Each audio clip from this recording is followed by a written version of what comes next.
नमस्तेस्तु महामाये श्रीपीठे सुरपूजिते शङ्खचक्र गदाहस्ते महालक्ष्मी नमोऽस्तुते। नमस्ते गरुडारूढे कोलासुरभयङ्करी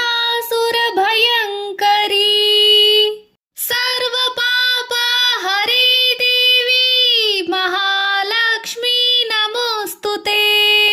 सर्वाग्ने सर्ववरदे सर्वदुष्टभयङ्करी सर्वदुःखहरे देवी महालक्ष्मी नमोऽस्तुते।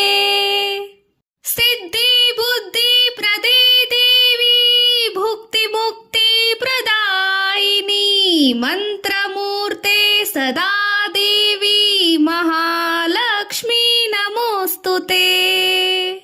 आद्यांतरहिते देवी आदिशक्ति महेश्वरी योगजे योग संभूते महालक्ष्मी नमोऽस्तुते। स्थूल सूक्ष्म महारौद्रे महाशक्ति महोदरे महापाप हरे देवी महालक्ष्मी नमोऽस्तुते। पद्मासना स्थिते देवी परब्रह्म स्वरूपिणी परमेशी जगन्मातः महालक्ष्मी नमोऽस्तुते।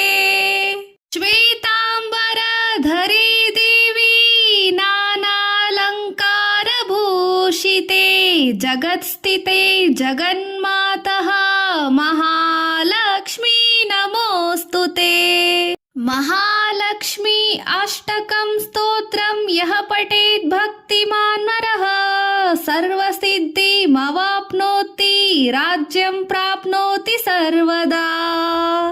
एककाले पठे नित्यं महापापविनाशनं द्विकालं यः पठे नित्यं धनधान्यसमन्वितं त्रिकालं यः पठे नित्यं महाशत्रुविनाशनं महालक्ष्मी भवे नित्यं प्रसन्नवरदा शुभा।